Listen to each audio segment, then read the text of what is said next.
Bonjour Michael, je suis ravi de t'accueillir aujourd'hui pour cette nouvelle vidéo, cette interview.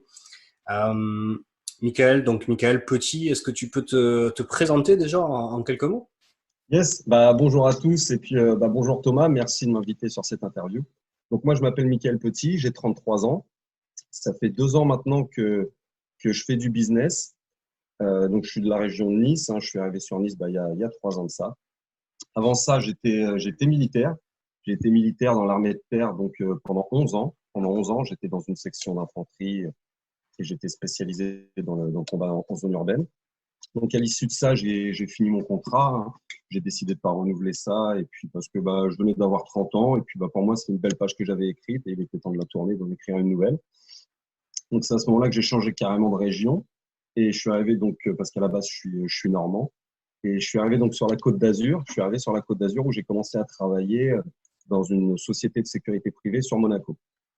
Ok. Donc, ça m'a permis un petit peu de découvrir ce monde, on va dire, monégasque, entre guillemets. Donc, c'était vraiment super. J'ai fait ça pendant plus d'un an. Et je gagnais très bien ma vie. Je gagnais très bien ma vie, mais je faisais beaucoup d'heures, vraiment, hein. Je faisais plus de 260 heures par mois. Donc, j'adorais le travail que je faisais, le lieu où je l'exerçais aussi. Mais à un moment, voilà, je me suis vite rendu compte que je ne vais pas faire ça toute ma vie, quoi. Parce que à un moment je tournais en rond, puis j'étais pas animé, ça m'animait plus, je me nourrissais pas en fait vraiment intérieurement. C'était beau, hein, c'était super, etc. Il y avait de l'argent, il y avait tout ça, hein, mais il y a un moment je me suis dit bon, ok, il va falloir trouver autre chose. Et étant donné que sur la Côte d'Azur, j'ai rencontré pas mal de personnes, hein, en partie grâce à Facebook, etc. et beaucoup d'entrepreneurs. Donc j'ai lié des liens avec ces personnes-là. Et un jour j'ai été invité donc à une présentation d'affaires dans un hôtel de Nice. Et là, tout ce qui s'est passé là, déjà quand j'ai vu les personnes qui s'asseyaient dans cette salle-là, qui étaient des personnes avec qui j'ai fait connaissance, qui maintenant sont des amis, il y avait énormément de gros entrepreneurs. Il y avait des entrepreneurs qui étaient dans le yachting sur Monaco. Il y en a qui faisaient de l'import-export avec l'Angleterre, l'Italie, la Chine, etc. Donc quand j'ai vu que ces personnes-là s'asseyaient un petit peu, hein, je me suis dit, oula, il y a quand même quelque chose à faire, il y a quelque chose à entendre ici. Et c'est là donc que je me suis lancé dans le business, dans les communications digitales. Et aujourd'hui, maintenant, ça fait 2 ans, donc j'ai pu quitter mon travail dans la sécurité privée et me mettre à mon compte et développer et vivre de mon business aujourd'hui sur la Côte d'Azur. Donc c'est juste tout simplement génial, quoi. C'est juste génial. Ok, ok, Yes. super. Donc du coup, tu dis que donc tu vis de ton business MLM. Tu peux donner un chiffre? En termes de salaire, Ouais. je suis à un peu plus de 2 000 euros. Ok. Un peu plus de 2 000 euros. Avec, Ouais, avec un portefeuille client, des équipes de, c'est de ça. combien? J'ai à peu près 80 personnes dans mon réseau et des personnes qui développent une dizaine. Ok. Et après, beaucoup de clients, non? Ouais, beaucoup de clients. Ok. Beaucoup de clients. Ça en fait partie, ouais, Ok. aussi. Ok, justement, après, pour le côté réseau et le côté clientèle, selon toi, c'est quoi le secret de la réussite en marketing de réseau? C'est déjà d'être. Il y a plusieurs points. Il y a plusieurs points. Mais je pense que déjà d'être convaincu. D'être convaincu. D'être convaincu que ce soit notre produit ou notre service. Mais en étant convaincu qu'on va pouvoir apporter notre aide ou vraiment changer la vie de certaines personnes, déjà quand on est convaincu de ça, forcément notre discours va être beaucoup plus convaincant. Ça, c'est clair et net. Donc, ouais, vraiment être convaincu. Et un autre point aussi, pour être, on va dire, un court entre guillemets, c'est vraiment d'être aligné avec ses valeurs. C'est-à-dire que il faut vraiment que, au-delà du fait que c'est un métier, hein, clairement, que c'est clairement un métier, et qu'il faut se former, qu'il faut être coachable, il faut souvent se remettre en question, il faut adopter des stratégies différentes et vraiment s'adapter. Mais je pense qu'être aligné avec ses valeurs, c'est vraiment la pierre angulaire quand on monte un business. Et que ce soit de l'affiliation, que ce soit du MLM, que ce soit la création d'entreprises, la vente de biens, de services ou autre, si on n'est pas passionné, si on n'est pas aligné, si l'aspect financier, si on arrive à mettre l'aspect financier de côté et qu'on est quand même motivé par quelque chose de plus puissant, ça, je pense que c'est vraiment super important. C'est vraiment super important. Moi, quand je bosse, En fait, j'ai même pas l'impression de bosser. Je prends tellement de plaisir que même des fois, mes équipes, ils sont là, ils m'appellent, ils m'envoient des messages ou des vocaux, il est minuit, il est 1 heure du matin. Je suis là, je suis encore au taquet, quoi. Parce que j'aime ça, parce que ça me fait plaisir et que voilà, moi, il n'y a pas d'horaire. Tu bosses le dimanche, Mike? Ouais. Tu bosses le jour férié? Ouais. Je bosse tout le temps. Et bah, parce que j'aime ça. Comme je te dis, ouais, j'ai vraiment pas l'impression de bosser. C'est comme quand j'étais soldat, par exemple. J'avais même pas l'impression de travailler parce que j'étais passionné par ça, j'adorais ça, ça m'animait. Il y avait quelque chose de beaucoup plus fort. On voit pas les heures passer quand on fait quelque chose qu'on aime vraiment. Le temps passe vite, hein. Et je pense que ça, c'est super important. Ok, donc effectivement, ouais, le niveau de kiff, il est proportionnel à l'engagement et généralement aux résultats qui vont avec. Du coup, quand tu dis être aligné, j'imagine que tu parles aussi d'être en phase avec les produits, les services que distribue la compagnie avec laquelle tu es partenaire. Exactement, exactement. Ça, c'est la base. On peut pas vendre un produit ou un service qu'on n'utilise pas soi-même. C'est comme si le mec qui travaille dans une concession automobile qui n'a pas le permis, comment tu veux qu'il nous parle, qu'il nous fasse l'éloge de ce véhicule, il n'est jamais monté dedans, il ne sait pas comment ça marche ou quoi que ce soit. Ou on ne peut pas conseiller à quelqu'un de manger un plat qu'on n'a pas, qu'on a nous-mêmes pas mangé ou pas goûté ou quoi que ce soit. Donc ouais, c'est super important pour être d'autant plus convaincu que notre produit est génial ou notre service est génial, hein. C'est de l'utiliser clairement, c'est super important. Ok, ok. Donc, si je résume, être satisfait toi-même du service, du produit, ça te permet d'être convaincu, d'être convaincant, pouvoir faire des clients comme ça qui vont être satisfaits du produit et qui vont être fidèles, ça te permet de bâtir un système long terme. Et Mhm. troisième étape, si on parle du réseau, ben, c'est avoir des gens avec cette vision-là de ben, croire aux services qui sont proposés par la société, les utiliser, en être satisfait, pouvoir les partager en étant totalement aligné, pour reprendre tes mots, et après développer derrière avec ceux qui le souhaitent. C'est ça. C'est ça. Et après, pareil, la vision, c'est vraiment quelque chose qu'il faut transmettre, hein. C'est dans une société, enfin, on a tous notre interprétation un petit peu des événements, de ce qu'on vit, de ce qu'on voit ou de ce qu'on ressent. Et voilà, hein, qu'on soit 2 ou 100 dans une même société, on va tous avoir quelque part une vision différente de l'outil, on va en parler différemment, etc. Et je pense que c'est à celui qui monte des équipes de transmettre sa propre vision. Comme ça, on travaille tous vraiment main dans la main et on voit tous le même objectif.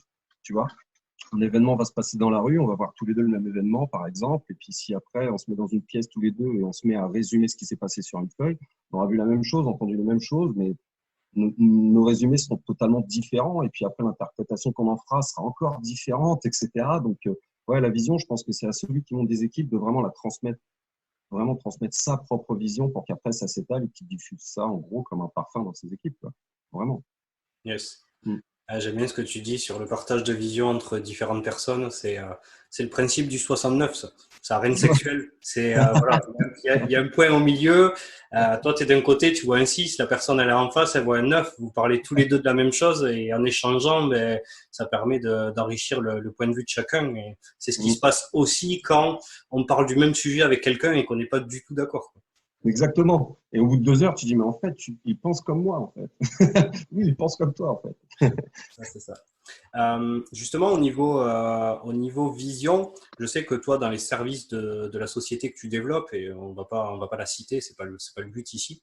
Euh, ben, le service, clairement, c'est l'utilisation des outils web marketing, tous les outils du web en fait pour développer une activité de marketing de réseau ou de n'importe quoi d'autre. Parce qu'au final, de plus en plus, on l'a bien vu ces dernières semaines avec le confinement, ben, être présent sur le monde digital, c'est devenu, ça devient de plus en plus une nécessité pour tout le monde. Quelle vision tu peux partager par rapport à ça?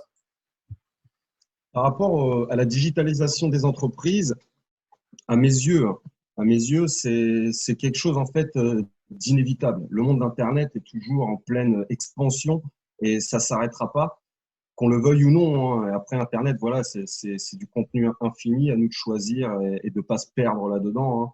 Mais la digitalisation des entreprises, et comme tu l'as dit Thomas, avec là, par exemple, ce qui s'est passé le confinement, on se rend de plus en plus compte que c'est juste nécessaire.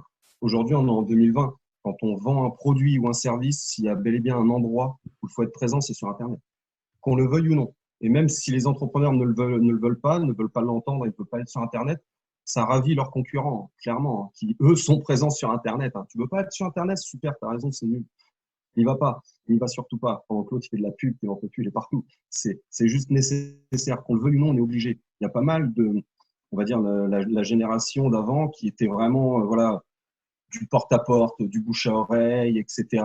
Et ça fonctionnait très bien, oui, parce qu'à ce moment-là, voilà, la digitalisation des entreprises, enfin, même le monde digital n'était pas encore n'était pas ce qu'il est aujourd'hui, en fait. Donc, à ce moment-là, il y a 10 ans ou 20 ans en arrière, ouais, d'accord, le porte-à-porte, tout ça, faut pas enlever le côté one-to-one, etc. Bien sûr, il faut toujours pas l'enlever, hein. Un marketing relationnel. Donc, on n'est pas là pour automatiser que les gens appuient sur un bouton, qu'ils achètent, on les connaît même pas, on les a jamais vus. Non, non, loin de là, hein, c'est pas ça la digitalisation des entreprises. C'est vraiment avoir de la visibilité, montrer qu'on est présent. C'est-à-dire qu'il y a des gens qui nous cherchent. Il y a des gens qui nous cherchent. Bah, être présent sur Internet, c'est pour leur dire coucou, je suis là, en fait. Salut, je suis là. Et si on n'est pas présent sur Internet, c'est similaire à avoir une magnifique boutique, sauf que la magnifique boutique, elle est en plein milieu du Sahara. Il n'y a personne qui passe par là et il n'y a personne qui sait qu'elle est là. Et tu as beau avoir tout mis dans ton business, si tu lui donnes pas de la visibilité, donc sur Internet, bah, ça va être chaud pour toi. Ça va être chaud. Ouais. C'est clairement ça, hein. Moi, j'ai quelqu'un un jour qui m'a dit, Mickaël, super, je te rejoins vraiment, il faut être présent sur Internet. Mais il me dit, j'ai un ami à moi qui a une société, ça fait 8 ans, etc. Il me dit, il génère 8 millions d'euros de chiffre d'affaires à l'année. Wow. Sans être présent sur Internet. Il me dit, qu'est-ce que tu dirais à cet homme-là? Je dis, bah, tout simplement, je lui demanderais comment il gère le fait de perdre 8 millions d'euros à l'année. Il me dit, non, tu n'as pas compris. Il les gagne, les 8 millions. Je dis, oui, c'est toi qui n'as pas compris. Je dis, imagine-toi, il gagne 8 millions à l'année sans être présent sur Internet. S'il commence à être présent sur Internet, tu crois que son chiffre, il va se passer quoi? Il risque fortement de doubler son chiffre, donc de faire 16 millions en étant présent sur Internet. Je dis, en une journée, combien de portes il peut ouvrir? À combien de portes il peut toquer? Une vingtaine. J'ai une vingtaine sur Internet, tu le fais en 10 minutes. Tu le fais en 10 minutes. C'est ça le truc. Donc, être présent sur Internet, ça peut que booster un business, quoi, clairement. Clairement. Ouais, c'est ça. Mm. Tu as grandi ta zone de chalandise, en fait, À comme on dit fond. en termes Il n'y a purement plus de commerciaux. frontières. Il n'y a presque plus de frontières. Le monde est à toi, là, clairement. C'est ça. Si tu as une boutique physique en centre-ville, que la ville, il y a 10 000 habitants, ben, tu as 10 000 clients potentiels. C'est ça. Encore faut-il que ces clients-là, ils rentrent dans ta boutique pour qu'ils voient ce que tu fais et que éventuellement ils achètent. Si tu mets tes Oui, produits sur Internet, tu as des millions, des centaines de millions de personnes qui peuvent rentrer dans ta boutique et acheter. Donc, les exactement. possibilités deviennent énormes, exponentielles. Et clairement, être sur Internet, c'est devenu capital aujourd'hui. Mm. Ok, ok. Je reviens en arrière. On parlait de réseau, justement. Tu disais que tu avais une équipe d'une 80 et quelques personnes. Quelqu'un qui démarre une activité MLM, que ce soit dans ton entreprise ou dans n'importe quelle entreprise, ce serait quoi les premiers conseils que tu lui donnerais? Le premier, vraiment premier, c'est de se former. C'est important. C'est important. Les personnes qui font du MLM, regarde, je veux dire comme moi, et je suis pas un leader mondial ou quoi que ce soit, mais moi j'étais soldat, tu vois. Moi j'étais soldat et après je faisais de la sécurité sur Monaco. Je faisais pas de marketing ou quoi que ce soit. Mais encore une fois, aujourd'hui, on a Internet. Sur Internet, aujourd'hui, je veux dire, regarde, moi par exemple, je sais pas lire la musique, j'ai appris à jouer du piano. Je me suis acheté un piano, j'ai appris à jouer du piano sur YouTube. Je ne sais pas lire la musique. J'ai écrit Do, Ré, Mi, Fa, Sol sur les blanches, tu vois ce que je veux dire? Et j'ai appris à jouer du piano sur Internet et je joue bien du piano. Et on peut tout apprendre sur Internet. Moi, quand je me suis mis dans le marketing de réseau et plus spécialement dans les communications digitales, je me suis formé. Je me suis formé là-dessus. Je me suis formé là-dessus et aujourd'hui, enfin, il y a 2 ans, tu me parlais de tunnel de vente, de campagne d'email, etc., etc. Je ne connais pas, je ne comprends pas. Moi, je suis soldat, je ne comprends pas. Mais voilà, tu vois. Mais ouais, c'est vraiment important de se former et de se former auprès de bonnes personnes, hein, de bonnes personnes, hein. Comme je dis, il y a des requins, il y a des loups et il y a des bergers. Il y a ceux qui vont te donner du poisson, te vendre du poisson et ceux qui vont t'apprendre à pêcher, justement. Et bah moi, j'ai eu la chance de tomber sur des personnes comme ça qui avaient plus tendance à t'apprendre à pêcher, à te montrer, etc. Et à te dire, regarde, il y a de l'info là, il y a de l'info là, etc. Et après, moi, je suis quelqu'un de très curieux. Donc, il faut aussi être curieux. Hein. C'est-à-dire que il y a plein de messages qui viennent de partout. Il faut les entendre, mais pas forcément s'en imprégner. Et après, il faut se faire son petit truc à soi. Et voilà, vraiment être coachable et se former. Si je pouvais dire qu'une seule chose, ce serait ça. C'est vraiment se former. Parce que les marketeurs, c'est, voilà, hein, la plupart, quand tu commences, voilà, tu es salarié à la base. Hein. Et les marketeurs, pour moi, sont vraiment des personnes respectables, les gens qui font du marketing de réseau, parce qu'ils font leurs 8 heures de boulot par jour. Hop, sûrement, tu vois, ils rentrent à la maison, ils ont peut-être une vie de famille, enfin, tout un tas de choses à gérer. Une fois qu'ils ont terminé, qu'ils peuvent avoir un petit peu de temps pour eux, 21h, 22h, bah, c'est direction le PC, c'est formation en ligne, c'est des Zooms, ça regarde des vidéos, ça achète une formation à 30 euros, etc., parce qu'il y a un objectif derrière. Et c'est des personnes qui se rajoutent une charge de travail, vraiment. Et c'est pour ça que bah, moi, j'ai décidé d'aider ces personnes-là, en fait, hein, parce que pour moi, ils méritent, tu vois, vraiment tous de réussir. Hein. Et comme on disait, voilà, il n'y a pas de mauvais business, il y a vraiment des mauvais businessmen, en fait. Mais tout business est bon à prendre, mais il faut se former. Les gars, il faut se former, c'est vraiment la base. Quoi. Vraiment. Ok, ok. Donc se former, apprendre, c'est clair que c'est la base.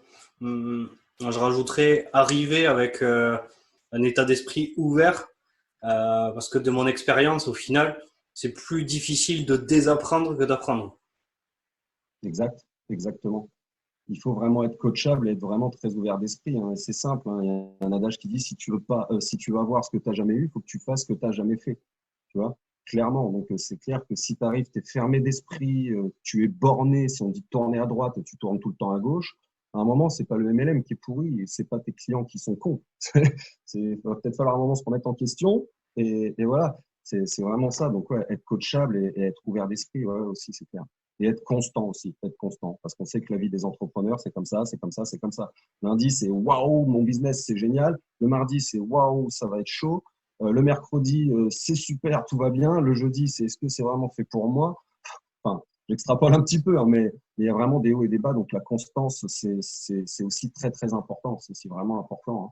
Il faut essuyer des échecs, mais énormément d'échecs. Quand on a un pourquoi qui est solide et qu'on est, comme je disais au début, voilà, vraiment aligné avec ses valeurs, les montagnes peuvent venir, il n'y a pas de souci. Hein. Il n'y a pas de Ouais, souci qu'elles viennent. Qu'elles viennent. Ah, cette on va même histoire. les chercher. C'est toujours pareil, hein, c'est cette histoire de vision. On va dire que tu es au début en bas de l'escalier, ta vision elle est tout en haut et les obstacles c'est chaque marche et petit à petit tu te formes, tu passes à l'action, tu apprends à chaque fois. Des fois tu retombes et tu es au bas de l'escalier et puis tu remontes et c'est comme ça que petit à petit tu arrives Ouais, en haut de c'est pas l'escalier. évident, mais on est tous passés par là. On est tous passés par là. Et le truc, c'est que il faut aussi, c'est un point important, et, ouais, c'est être patient. Moi, j'ai appris, moi, je suis quelqu'un de très impatient à la base. Et avec le business, j'ai vraiment appris que, et aussi je fais pas mal de développement personnel, etc., que toutes les bonnes choses prennent du temps. Good thing take time. Vraiment, hein. C'est que ce soit construire un business, ça prend du temps. Se créer un réseau, ça prend du temps. Avoir des résultats, ça prend du temps parce qu'au début, tu vas faire tes petites erreurs, tu vas faire tes trucs, tu vas mal sélectionner ton client idéal ou quoi que ce soit, tu ne sauras pas répondre aux objections ou tout un tas de choses. Et forcément, hop, boum, tu vas. Et c'est là que c'est vraiment important ouais, d'avoir une vision profonde et puis d'être constant. C'est-à-dire, OK, je me suis cassé la gueule aujourd'hui, mais demain, je rebondis. Quoi. Demain, je rebondis clairement. Je rebondis clairement. Et il faut vraiment être patient. Hein. C'est comme tout. Pour créer une relation, que ce soit amicale ou amoureuse, ça prend du temps. Créer un business, ça prend du temps. Et aujourd'hui, dans la société dans laquelle on vit, vraiment, on a tout de suite. On fait ça, on a tout qui sonne à la porte. Donc forcément, quand on nous dit que pour monter un business, ça peut prendre 2 ans, 3 ans, mais on n'est pas prêt. Nous, on veut commencer le business aujourd'hui et toucher les commissions demain. Mais ça marche pas comme ça. Ça marche pas comme ça, clairement. Et malheureusement, c'est des fois ce qu'on voit beaucoup. Comme je disais, quand il y a pas mal de loups qui s'expriment sur les réseaux sociaux et qui te disent viens dans mon équipe, tu fais 2 clics, tu gagnes 10 000 euros, c'est super. Si c'était ça le business, je vois pas pourquoi il y en a qui galeraient les rues encore en bas. Enfin, tu vois ce que je veux dire? Ou qui feraient le métier. Enfin, voilà. Donc, ça prend du temps. Donc, la patience, la constance et puis se former. Quoi. Vraiment, vraiment, c'est des choses, c'est de base. Ok. Donc se former, passer à l'action, se casser la gueule, savoir se relever et toujours être constant. On dit, ouais, tout le monde dit la même chose, mais si tout le monde dit la même chose, c'est quelque part, c'est peut-être vrai, en fait. Tu vois. C'est vrai, hein, c'est ça. Tout le monde, tu regardes des trucs et quand ils vont dire, ouais, c'est quoi? Bah, c'est souvent les mêmes choses qui reviennent et c'est du vécu. Après, moi, je te dis, voilà, ça fait 2 ans et on m'a toujours dit, on m'a dit ça, c'est qu'un business, pour que ça commence vraiment à devenir solide, ça prend 3 ans généralement. C'est que la première année, tu vas te former.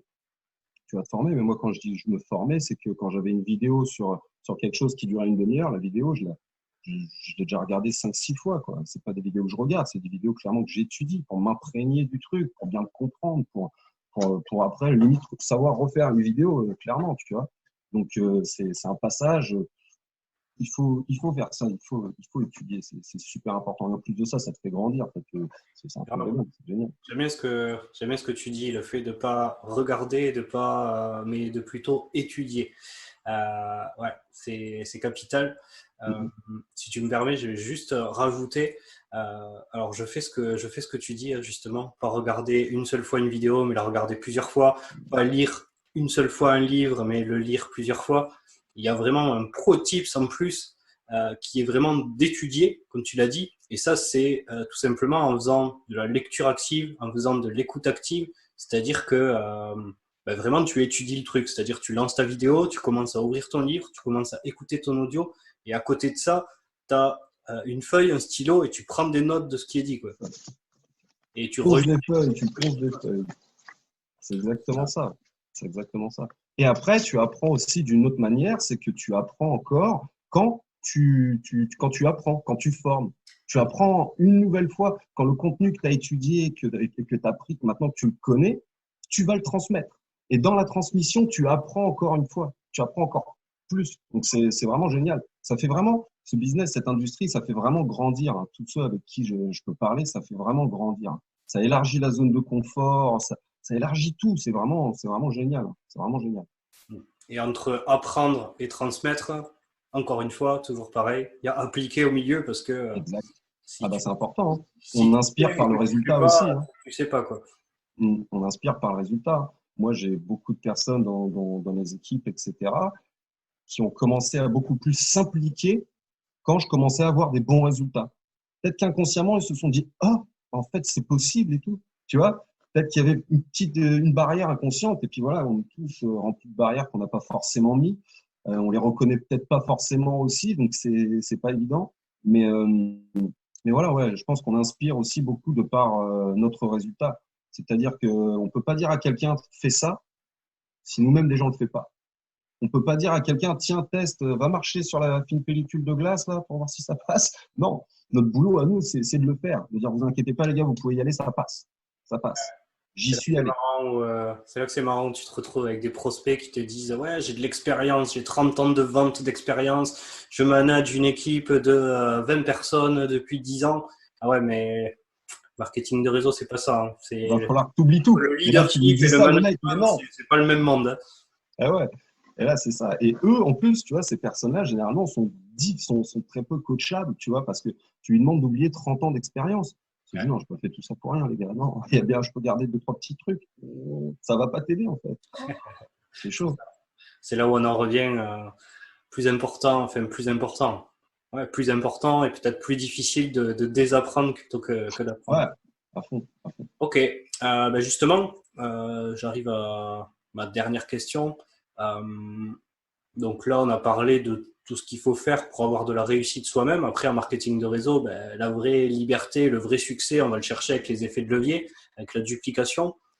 Ce serait quoi les conseils que tu aurais à donner, toi, pour entraîner de la duplication dans son équipe? Alors, pour la duplication, je vais revenir un petit peu sur ce que j'ai dit tout à l'heure. C'est vraiment de montrer, c'est-à-dire que quand on a des équipes et qu'on cherche à dupliquer, il faut vraiment être un exemple. Il faut vraiment être un exemple. Donc, il faut montrer, OK, moi, je fais comme ça marche comme ça. En gros, c'est, les gars, vous êtes dans un labyrinthe et je connais l'issue. Je connais la sortie. Je suis déjà sorti de ce labyrinthe, je connais. Donc, en gros, si je vous dis tournez à droite, tournez à gauche, tournez à droite, tournez à gauche, ça va bien se passer. Faites ce que vous voulez, c'est votre business. Moi, je vous dis comment j'ai fait, vraiment. Et après, c'est vraiment de par le résultat qu'on qu'on inspire et qu'on est suivi. Enfin, pour moi, c'est comme ça que pour le moment, ça fonctionne comme ça. Et comme je dis, voilà, on change pas une stratégie qui fonctionne. Pour l'instant, ça fonctionne comme ça. Après, on peut pas, c'est aussi beaucoup sur la vision. C'est-à-dire que il faut pas, je dirais pas perdre son temps, mais moi, vraiment, ça va peut-être être dur ce que je vais dire, mais je fonctionne comme ça parce que je suis là pour faire du business, hein. C'est que je vais pas m'embêter à emmener des chevaux à l'abreuvoir en sachant pertinemment qu'ils vont pas y boire.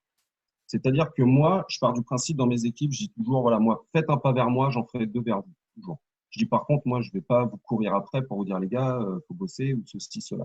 C'est vraiment, il faut s'impliquer. Et tu peux pas demander à quelqu'un de changer s'il n'a pas envie de changer. Tu peux pas non plus donner ton avis à quelqu'un qui te l'a pas demandé. C'est des règles en communication, vraiment. Et c'est pour ça que pour la duplication, il faut donner son énergie à ceux qui montrent qu'ils ont envie, qui ont vraiment une vision, qui ont envie de développer un business, hein, clairement, qui s'adaptent, qui gèrent bien leur temps, etc. Mais après, il ne faut pas courir après les gens. Le système fonctionne. C'est-à-dire qu'il ne faut pas remettre son système de duplication en question quand il y en a deux, trois qui ne suivent pas. Vraiment, hein. On a tendance à vouloir chercher des gens qui nous ressemblent ou quoi que ce soit, mais c'est en leur montrant qu'ils vont calquer un petit peu sur la façon dont on travaille. Vraiment, donc pour la duplication, il y a des systèmes après, hein. Bah, moi, j'en propose d'ailleurs pour la duplication, et c'est bien qu'en haut de la chaîne, il y a une vision, entre guillemets, puis ouais, vraiment une vision, une façon de travailler qui a été, voilà, qui a été testée, qui fonctionne, etc.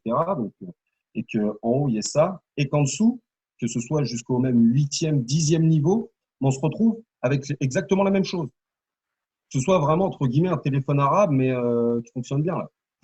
Qu'en haut, on dise c'est bleu, vert, jaune, et qu'en bas, on dise OK, c'est bleu, vert, jaune, et dans ce sens-là aussi, en plus. Donc voilà, c'est vraiment. Donc il y a des systèmes qui font ça, mais après, au niveau de la communication, c'est super important voilà, de dire OK, moi, je fais comme ça, et vraiment d'inspirer. Et OK, Mike, comment tu fais? Bah, j'utilise ça, je fais comme ça.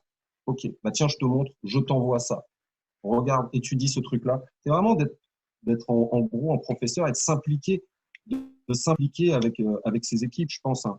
Moi, perso, j'adore les personnes avec qui je travaille maintenant et ceux qui sont dans mes équipes, c'est des amis. C'est des amis, clairement. C'est-à-dire qu'il y a le business, ouais, bah après, on ne parle pas que business. Il y a un feeling, il y a une relation, un lien, tu vois, qui s'est créé. Et après, la duplication, ça se fait beaucoup plus facilement. Aussi, je pense, parce que les gens ont confiance en moi. Ils ont confiance en moi. Et de par mes résultats, je leur prouve que, bah, regardez les gars, j'ai fait ce que je vous dis de faire, je le fais. Puis, bah, ouais, voilà, il y a ça. Tu veux ça? Bah, fais comme je te dis, hop, et tu arriveras à ça. Voilà, vraiment, c'est ça. Après, j'oblige pas, j'inspire. Je sème une petite graine et après, voilà, je l'arrose de temps en temps, mais je leur montre comment faire. Et, et après, il faut faire attention aussi, pas trop tomber dans la cistana non plus, hein. Ça, et ça, je me permets de dire ça parce que j'ai clairement materné des personnes, hein. Et mauvaise pioche, c'est clairement pas ce qu'il faut faire. C'est pas ce qu'il faut faire parce que d'une part, c'est même pas les aider en plus. Au début, je pensais les aider, mais c'est clairement pas les aider. En fait, je répondais pas à leurs besoins, je répondais à mon besoin. Tu Ouais, vois?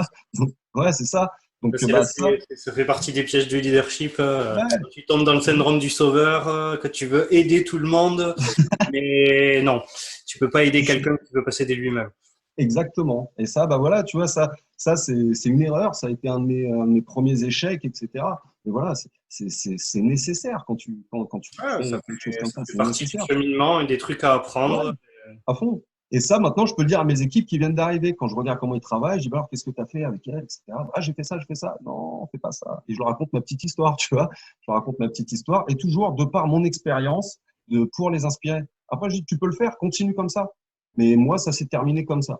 Je t'explique, je te montre où est le trou. Je dis, tiens, regarde, le trou, il est là. Si tu veux sauter dedans, saute. Mais tiens, regarde, moi, j'ai trouvé un truc, tu peux contourner. C'est vraiment ça. Faut aimer les gens. Alors, on est dans un marketing relationnel, hein, comme on dit, hein. Si t'aimes pas les gens, si t'aimes pas communiquer, etc., bon, bah, non, c'est autre chose. C'est du phoning. Je sais pas. Mais Ok. il faut aimer les gens. C'est important, je trouve. C'est vraiment important. Ah, bien sûr, c'est la Mm. base. On travaille avec de l'humain, donc il faut aimer l'humain. Ouais. Ok, merci pour toutes ces réponses. Qu'est-ce qui te fait peur aujourd'hui? qui me fait peur, c'est qu'on nous enlève Internet. Imagine, il n'y a plus Internet. Non, non, ce qui me fait le plus peur dans ce business-là, c'est, comme tu sais, hein, on est pas mal sur les réseaux sociaux, etc. Et ce qui me fait peur, c'est la désinformation. C'est la désinformation, hein, je pense. Le truc qui me fait le plus peur, entre guillemets, parce que d'une part, on n'a pas la main dessus, c'est incontrôlable. Donc, si aujourd'hui, malheureusement, il y a quelqu'un qui te dit sur Internet, qui fait une vidéo, que je sais pas quoi, et qui commence à lancer des choses sur le marketing de réseau, bah, il y en a que ça impacteront pas, que ça impactera pas, mais ça, je trouve ça malsain, en fait. Tu vois, là, vraiment, la désinformation, je trouve ça malsain parce que voilà, quand on prend parole sur les réseaux sociaux, etc., on a quand même une certaine responsabilité, je pense, parce qu'on va être écouté par des milliers, des millions peut-être de personnes. Donc, je pense que notre parole doit vraiment être impeccable. Et il y en a qui n'ont pas conscience de ça et qui, malheureusement, bah, voilà, disent de la merde, hein, sur tout un tas de choses. Et voilà, je trouve ça dommage. Alors après, c'est pas que pour le business, hein, c'est malheureusement pour tout. Mais ouais, le truc le plus inquiétant, ouais, je pense que c'est ça, c'est la désinformation. Ok, Mhm. ouais, je partage. Mhm. Euh, c'est quoi ta vision à 1 an, 3 ans, 5 ans, peut-être plus loin? Par rapport à moi, mon business, ou par rapport à Ce que tu veux. ma vision dans 5 ans, on est 2020, 2025, hop, 33, je serai à 37 ans. Normalement, 2025, je serai plus sur la Côte d'Azur, moi, perso. J'aurais peut-être changé de pays. Mais vision, pour moi perso, si je continue sur ma lancée là dans 5 ans, je serai vraiment bien. Je pourrais déjà construire ma petite retraite entre guillemets. J'aurai que 37 ans. Et après, pour moi, dans 3 4 ans, là, on vient de goûter, tu sais, avec les événements à cette crise sanitaire, on vient de goûter au télétravail. Et, euh, et en fait, je pense que ça plaît à pas mal de gens. Je pense que ça plaît à pas mal de gens. Donc, je pense que l'industrie du marketing de réseau, de l'affiliation, VDI, qu'importe le nom qu'on donne à ce secteur d'activité, je pense qu'il va vraiment être en pleine, pleine, pleine expansion, clairement. Déjà, il l'est, mais là, avec ce qui vient de se passer, il y a beaucoup de gens qui vont, comme je te dis, qui ont sûrement pris goût ou quoi que ce soit et sur les réseaux sociaux, voilà, on entend beaucoup parler de ça, hein, MLM, machin, etc. Malheureusement, ça a été diabolisé, tiens, comme je te dis encore, avec de la désinformation, avec du système pyramidal, Ponzi, etc. Enfin, voilà. Mais je pense que ouais, c'est, ça va encore plus exploser. C'est vraiment un tsunami et je conseille à tout le monde de surfer sur cette vague plutôt que de se la prendre dans la tronche parce que il y a vraiment une liberté à acquérir. Vraiment. Moi, je touchais beaucoup plus d'argent quand je travaillais sur Monaco, etc. Mais bon, c'était différent. Et moi, je pourrais faire une vidéo sur comment passer de 4000 euros à 2000 euros, tu sais, tout le contraire des autres. Mais j'ai peut-être perdu un petit peu d'argent, mais à côté de ça, j'ai gagné énormément de choses qui n'ont pas de prix. J'ai gagné le fait d'être libre, je décide de ce que je veux, je suis plus obligé de quelqu'un. Ça m'a permis de grandir moi-même, de faire la rencontre aussi avec certaines failles que j'avais pu avoir, etc. Que c'est des choses sur lesquelles tu peux pas travailler quand tu as la tronche dans le guidon et que ton patron te dit OK, c'est telle heure, tac, tac. T'es déconnecté complet en fait. Donc le fait de voilà d'avoir acquis cette liberté, ça m'a permis vraiment de pouvoir m'ouvrir à tout un tas de choses et c'est magnifique. Et j'avais mon objectif que j'ai rempli. C'est pour ça que quand je faisais encore mes 260 heures par mois et que je commençais à développer mon business 1 heure par jour parce que je pouvais accorder que ce temps-là. Quand j'allais à mon boulot, on pouvait me faire ce qu'on voulait. Enfin, on pouvait me dire, tiens, tu vas rester sous l'eau, tu vas faire ça. Ouais, il n'y a pas de souci, je m'en fous. Parce que dans ma tête, j'avais déjà un plan. Je savais que ça, c'était bientôt fini parce que j'allais arriver à développer mon business, que j'avais fait mes calculs, j'avais fait mon tableau d'objectifs, etc. J'étais vraiment chaud et puis j'ai réussi à le faire. Donc c'est vraiment super. Donc ouais, je pense qu'il y a énormément de gens qui vont se pencher là dans les années à venir sur le travail à domicile, en gros. Et voilà, comme je te dis, on est en 2020 aujourd'hui avec un ordinateur portable, un téléphone, une connexion Internet. On peut créer un business. On peut créer un business. Donc, c'est génial, c'est génial. Pourquoi aller courir alors que... Il faut foncer. Ah ouais, clairement. Et on n'a rien à perdre. De toute façon, Et, moi, je me suis dit, j'ai rien à perdre, ce patate, quoi. ouais. il faut foncer. Et puis, j'aime bien ce que tu dis aussi. C'est un petit peu, c'est même pas un petit peu, hein, c'est carrément mon créneau. J'ai bien aimé ton témoignage. Euh, Moi, c'est toujours ce que j'inculque avec les personnes avec lesquelles je bosse, que ce soit en coaching, que ce soit mes partenaires d'équipe. C'est crée-toi une vie selon tes propres règles. C'est pas forcément aller chercher un maximum d'argent. C'est avoir de l'argent, oui, et du temps pour faire ce qui te fait kiffer dans la vie. Et on en revient à ce que tu disais tout à l'heure. Et c'est ça le vrai kiff, c'est ça la vraie vie, c'est ça la vraie liberté. Et c'est ce qu'on veut tous chercher, quoi. Ah, Ok, bien. super. Eh ben, merci beaucoup, Michael, pour toutes ces infos. Et bah, s'il y a des personnes qui veulent revenir vers toi, de toute façon, tu seras tagué et ce sera avec grand plaisir que je C'est cool. les mettrai en contact avec toi. Bah, merci beaucoup Thomas, merci de m'avoir invité. C'était vraiment un réel plaisir d'échanger avec toi. C'était vraiment super.